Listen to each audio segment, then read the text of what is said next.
Hey guys, welcome back to my channel. आप सुन रहे थे मेरे साथ ए ब्रोकन हार्ट भाग 32। अपने पीछे छुपी जिया को सामने कर ईशान ने कहा, मैं यहाँ रहूंगा? सीरियसली?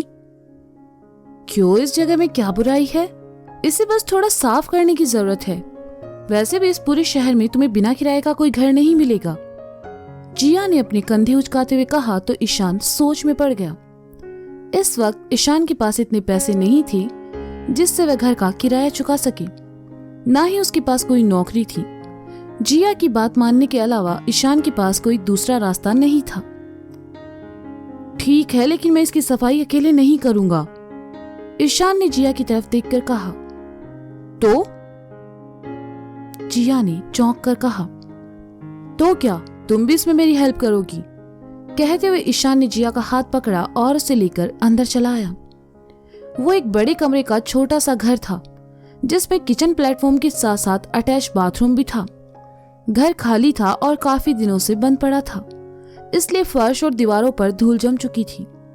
जिया ने पूरे घर का जायजा लिया और कहा, इसे साफ करते करते तो 1 हफ्ता लग जाएगा। क्या तुमने कभी घर की सफाई नहीं की? ईशान ने पूछा। नहीं, मैंने कभी नहीं किया। बल्कि जिस घर में मैं और सोफी रहते हैं वहां की सफाई भी सोफी ही करती है, जिया ने मासूमियत से कहा। सीख जाओगी। वो वहां पड़ा झाड़ू उठाओ और मेरे साथ काम पर लग जाओ, ईशान ने लगभग जिया को ऑर्डर देते हुए कहा। लेकिन मुझे रेस्टोरेंट जाना होगा ना, हम ये छुट्टी वाले दिन कर लेंगे। कहते हुए जिया ने जैसे ही जाना चाहा, ईशान ने अपना हाथ आगे कर उसे रोक दिया और कहा, तुमने कहा था तुम मेरी हेल्प करोगी। हाँ, मैं तैयार हूँ, लेकिन अभी तो मुझे रेस्टोरेंट जाना होगा ना। मैं शाम में पक्का आ जाऊंगी, आई प्रॉमिस। तब तक तुम थोड़ी सफाई कर सकते हो, जिया ने ईशान को समझाते हुए कहा। ओके, मैं कर लूंगा, तुम्हें अपने काम पर जाना चाहिए, ईशान ने कहा। वह बस जिया को परेशान करने के लिए सफाई का बोल रहा था। हम फिर मिलेंगे, अपना ख्याल रखना, जिया ने हाथ हिलाते हुए कहा। जिया जैसे ही दरवाजे तक पहुंची, ईशान ने कहा, जिया। ईशान के मुंह से अपना नाम सुनकर जिया मुस्कुरा उठी और पलटकर अपनी भवें उचकाई तो ईशान ने बड़े प्यार से कहा, घर ढूंढने के लिए तुम्हारा शुक्रिया। जिया ने सुना तो मन में तितलियां सी उड़ने लगी। वह प्यार भरी नजरों से एकटक ईशान को देखने लगी। ईशान भी जिया को देखते रहा। कुछ देर बाद जिया को होश आया और उसने मन ही मन खुद से कहा, अगर ये मुझे ऐसे ही देखता रहा तो मुझे इससे प्यार हो जाएगा। जिया ने अपना सर झटका और कहा, तुम यहाँ सिर्फ 1 महीना फ्री में रह सकते हो, इसके बाद तुम्हें किराया देना होगा। ईशान मुस्कुराया और कहा, ठीक है, अब तुम्हें जाना चाहिए। हाँ, मैं चलती हूँ, बाय। कहकर जिया जल्दी से वहां से निकल गई और ईशान घूमकर उस घर को देखने लगा। जिया रेस्टोरेंट चली आई और ईशान घर की सफाई करने लगा। ईशान को घर का काम करने की आदत थी, इसलिए उसे सफाई करने में ज्यादा परेशानी नहीं हुई, बल्कि उसने बहुत अच्छे से घर को साफ किया। दोपहर होने को आई। ईशान को अब भूख लगने लगी थी। वह खाने के बारे में सोचकर बाहर चला आया। उसके पास थोड़े पैसे अभी भी थे। ईशान ने कुछ हल्का फुल्का खाने का सोचा और जैसे ही बाहर जाने लगा, जिया का स्कूटर आकर रुका। जिया को इस वक्त वहां देखकर ईशान ने पूछा, तुम यहाँ? मुझे लगा तुम्हें भूख लगी होगी, इसलिए मैं तुम्हारे लिए खाना ले आई। तुम्हें अभी बहुत काम करना है, इसलिए ताकत की जरूरत पड़ेगी। इसे खाओ और काम पर लग जाओ। मैं चलती हूँ, मुझे और भी डिलीवरी करनी है। जिया ने बैग से एक डिब्बा निकालकर ईशान की तरफ बढ़ाते हुए कहा। ईशान ने डिब्बा लिया। वह जिया से कुछ कहता इससे पहले ही जिया वहां से चली गई। ईशान डिब्बा लेकर अंदर चला आया। उसने उसे खोलकर देखा, उसमें कुछ सैंडविच और नूडल्स थे। ईशान ने खाना खाया और थोड़ी देर आराम करने के लिए लेट गया, लेकिन उसे नींद आ गई। रेस्टोरेंट में काम न होने की वजह से जिया जल्दी वहां से निकल गई। वैसे भी उसे ईशान से मिलने की जल्दी थी। रास्ते में उसने एक बन सैंडविच भी ले लिया और ईशान के पास पहुंची। जिया ने देखा घर के बाहर ईशान नहीं है और काफी शांति भी है। उसने अपना साइकिल साइड में लगाया और अंदर चली आई। जिया ने देखा ईशान बेपरवाह सा सो रहा था। जिया ने देखा घर पहले से ज्यादा साफ दिखाई दे रहा था। वह ईशान के पास आई और घुटनों की बल बैठ गई। ये तो सो रहा है, क्या मुझे इसे जगाना चाहिए? नहीं, अगर इसे नींद से जगाया तो कहीं ये गुस्सा ना हो जाए, लेकिन मुझे ऐसे सोते रहने देना भी नहीं चाहिए। एक काम करती हूँ, इसे उठा ही देती हूँ। खुद में बड़बड़ाते हुए जिया ने ईशान की बाह को धीरे से थपथपाया, लेकिन ईशान शायद गहरी नींद में था, इसलिए वह सोता रहा। ये तो जाग ही नहीं रहा, मुझे फिर से कोशिश करनी चाहिए, जिया ने कहा और एक बार फिर ईशान का हाथ थपथपाया। इस बार ईशान थोड़ा सा कुनमुनाया और आंख मसलते हुए जैसे ही उठा, जिया को वहां देखकर हैरानी से कहा, तुम यहाँ क्या कर रही हो? हाँ, तुम कितने बुरे हो। मैंने तुम्हारे लिए घर ढूंढा और तुम मुझसे ही पूछ रहे हो कि मैं यहाँ क्या कर रही हूँ? जिया ने हैरानी से कहा। ईशान उठकर बैठ गया और सब याद करने की कोशिश करने लगा। अगले ही पल उसे सब याद आया और उसने कहा, माफ करना, वो जरा मेरी आंख लग गई थी। तुम यहाँ कब आई? बस अभी कुछ देर पहले, जब तुम सो रहे थे। तुम्हें इसे ठीक से जमाने की जरूरत नहीं है। अगर हम इसकी दीवारों को पेंट कर दे तो कितना अच्छा हो, और इस फर्श पर कारपेट लगा दे तो एकदम नया लगने लगेगा।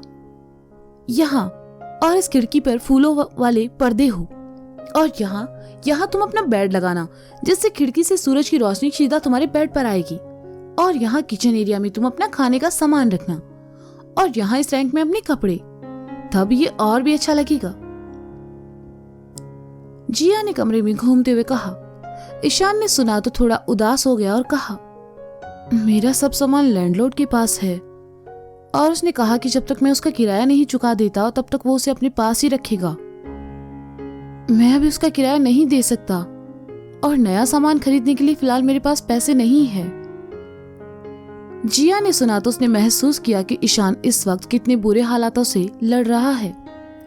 वह ईशान के पास आई और उसके सामने बैठते हुए कहा, तुम चाहो तो मैं तुम्हें कुछ पैसे दे सकती हूँ, जिससे तुम अपना किराया दे सको। नहीं जिया, तुम पहले ही मेरी काफी मदद कर चुकी हो, मैं तुमसे पैसे नहीं ले सकता, ईशान ने कहा। तो फिर तुम्हें जॉब करना चाहिए, जिससे तुम कुछ पैसे कमा सको, जिया ने कहा। मैं करना चाहता हूँ, लेकिन इस वक्त कोई भी कंपनी इतनी जल्दी मुझे जॉब नहीं देगी। मैंने कुछ कंपनीज में अपना रिज्यूम भी भेजा है, का जवाब आता है, ईशान ने कहा। जब तक जॉब नहीं मिलता तुम कोई और छोटा मोटा काम कर लो, जिया ने कहा। फिलहाल मेरे पास वो काम भी नहीं है, ईशान ने हताश होकर कहा। अगर तुम चाहो तो मिस्टर दयाल के रेस्टोरेंट में काम कर सकते हो, जिया ने कहा। मिस्टर दयाल? ईशान ने हैरानी से पूछा। मैं जिस रेस्टोरेंट में काम करती हूँ उसके मालिक हैं, वो बहुत अच्छे इंसान हैं। अगर मैं उनसे कहूंगी तो वो तुम्हें जरूर वहां काम करने की परमिशन दे देंगे, जिया ने खुश होकर कहा। Are you sure? वैसे मुझे वहां क्या काम करना होगा? ईशान ने झिझकते हुए पूछा, क्योंकि एक सॉफ्टवेयर इंजीनियर होने के बाद वह एक रेस्टोरेंट में काम करना उसे थोड़ा अजीब लग रहा था, लेकिन अभी उसकी मजबूरी थी। ज्यादा कुछ नहीं, बस किचन में सोफी के साथ मिलकर तुम्हें ऑर्डर्स तैयार करने होंगे, तुम कर लोगी ना, जिया ने कहा। ईशान ने जब सुना कि उसे कुक का काम करना है तो उसका दिल किया कि वह मना कर दे, लेकिन बाद में उसे अपना ख्याल आया, इसलिए उसने हाँ कह दी। जिया ने सुना तो खुशी से उसका चेहरा खिल उठा। वह तो ये सोचकर ही खुश थी कि अब ईशान उसका चेहरा हर रोज देख पाएगा। उसे खोए हुए देखकर ईशान ने उसके सामने चुटकी बजाकर कहा, हेलो, कहाँ खोई हो? कहीं नहीं, मेरे पास तुम्हारे लिए कुछ है। तड़ा, हमारा फेवरेट बन सैंडविच। जिया ने बैग से सैंडविच निकालकर ईशान की तरफ दिखाते हुए कहा। हमारा? ईशान ने जिया की तरफ देखकर पूछा। मुझे लगा मेरी तरह तुम्हें भी ये पसंद होगा। अगर तुम नहीं खाना चाहते तो मैं इसे अकेले खा सकती हूँ, जिया ने कहा। तो ईशान ने उसके हाथ से सैंडविच लिया और आधा तोड़कर जिया की तरफ बढ़ा दिया। जिया मुस्कुराई और आधा सैंडविच लेकर खाने लगी। सैंडविच खाते खाते ईशान को मिस्टर दयाल के रेस्टोरेंट के बारे में बता रही थी। सैंडविच पर लगा चीज जिया के गाल पर लग गया, जिसका ध्यान उसे नहीं रहा। ईशान की नजर पड़ी तो उसने इशारा किया, लेकिन जिया तो ठहरी जिया, उसे इशारे कहाँ समझ आते। उसने अपनी भवें उचकाई। ईशान ने अपना हाथ जिया की तरफ बढ़ाया और उसके गाल पर लगी चीज हटा दी। मुंह में खाया निवाला जिया के मुंह में रह गया। वह एकटक ईशान को देखने लगी और फिर एकदम से नजर हटाकर कहा, यहाँ पानी सिर्फ 5 से 6 के बीच आता है, जल्दी खाओ, फिर हमें पानी भी भरना है। व्हाट? अब क्या मुझे ये भी करना होगा? ईशान ने उठते हुए कहा। हाँ बिल्कुल। ओह याद आया, तुमने कभी मिडिल क्लास जिंदगी नहीं जी ना, शायद इसलिए तुम्हें ये अजीब लग रहा है, पर कोई नहीं, मैं तुम्हारी हेल्प कर दूंगी, जिया ने कहा और ईशान के साथ घर से बाहर चली आई। घर के दरवाजे के पास ही पानी का नल था। जिया की मदद से ईशान ने पीने और नहाने का पानी एक बाल्टी में भरा और लाकर अंदर रख दिया। जिया कुछ देर ईशान के साथ रुकी और फिर उसे सुबह रेस्टोरेंट आने का बोलकर चली गई। अगले दिन ईशान मिस्टर दयाल के रेस्टोरेंट पहुंचा। जिया वहीं थी। उसने ईशान को देखा तो उसके पास चली आई और कहा, मिस्टर दयाल वहां है अपने कैबिन में, तुम्हें जाकर उनसे बात करनी चाहिए। All the best. Thanks, Ishaan ने कहा और मिस्टर दयाल के कैबिन में चला गया। ईशान का नॉलेज और पर्सनालिटी देखकर मिस्टर दयाल ने उसे काम पर रख लिया। जिया कैबिन के बाहर दरवाजे से कान लगाए अंदर की बातें सुनने की कोशिश कर रही थी। बाहर आने के लिए ईशान ने जैसे ही दरवाजा खोला, जिया अंदर आ गिरी और ये देखकर मिस्टर दयाल ने कहा, सी ईशान, इसलिए मैंने तुम्हें यहाँ नहीं रखा। अगर तुम इसके साथ रहोगे तो थोड़े दिनों में इसके जैसे हो जाओगे। जिया, तुम इस वक्त यहाँ क्या कर रही हो? क्या आपने इसे काम पर नहीं रखा है? ओह मिस्टर दयाल, आप ऐसा कैसे कर सकते हैं? क्या सच में आपको अच्छे इंसान की परख नहीं है?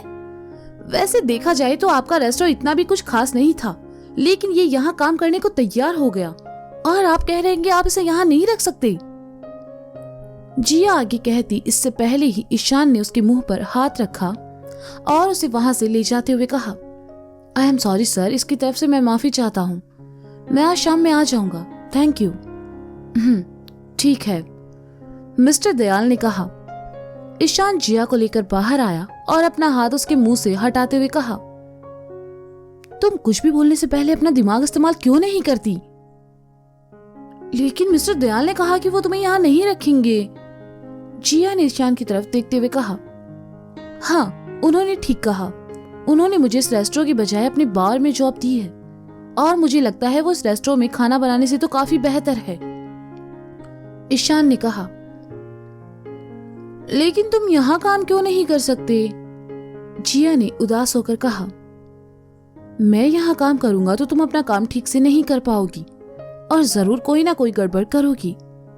ईशान ने जिया के ललाट पर धीरे से मारकर कहा और वहां से चला गया। क्या तुम्हें भी मैं पागल और बेवकूफ लगती हूँ?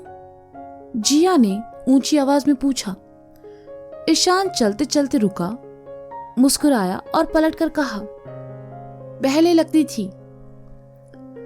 ईशान के कही बात जिया समझ पाती इससे पहले ही ईशान वहां से चला गया। जिया वहीं खड़ी होकर ईशान की कही बात के बारे में सोचने लगी। कुछ देर बाद मिस्टर दयाल अपने कैबिन से बाहर आए। उन्होंने जिया को देखा तो उसके पास आए और कहा, क्या तुम्हारे आज के ऑर्डर कंप्लीट हो चुके हैं? हाँ, नहीं मैं अभी लेकर जाती हूँ, जिया ने कहा और जाते जाते लड़खड़ाई, जिसे देखकर मिस्टर दयाल ने कहा, अरे देखकर पता नहीं तुम्हारा क्या होगा। ईशान को मिस्टर दयाल के नए बार में काम मिल चुका था। शाम में ही वह बार पहुंचा और अपना इंट्रो देकर काम में लग गया। हालांकि उसे ये काम करना अच्छा नहीं लग रहा था, लेकिन फिलहाल उसे पैसों की जरूरत थी। बार काउंटर की दूसरी तरफ कंप्यूटर के सामने बैठा हुआ बिलिंग कर रहा था। तभी एक जानी पहचानी आवाज ईशान के कानों में पड़ी, hey excuse me, 2 drink please. Ishaan ने देखा ड्रिंक सर्व करने वाला लड़का वहां नहीं है, तो वह उठा और खुद ही ड्रिंक बनाने लगा। ईशान ने सामने खड़े लड़के लड़की पर ध्यान भी नहीं दिया और बस अपने काम में लगा रहा। ड्रिंक तैयार कर ईशान ने उन्हें काउंटर पर रखा और कहा, your drink sir. Oh thank you, नशे में धुत लड़के ने कहा। ईशान ने जैसे ही उसे देखा हैरान रह गया। सामने खड़ा लड़का देवांश था और इस वक्त वह नशे में धुत था। उसके साथ खड़ी लड़की माया है, बल्कि कोई और थी। ये देखकर ईशान को थोड़ा अजीब लगा, लेकिन उसने कुछ नहीं कहा और वापस अपने काम में लग गया। लेकिन माया के बारे में सोचकर उसे बुरा लग रहा था, और ऐसा क्यों था ईशान नहीं जानता था। तो दोस्तों, ये था ए ब्रोकन हार्ट भाग 32। इसका अगला भाग आप जल्द ही सुनेंगे मेरे साथ। तब तक के लिए शुक्रिया, बाय बाय, अपना ख्याल रखिए और हाँ, सुनते रहें ए ब्रोकन हार्ट मेरे साथ। Bye bye.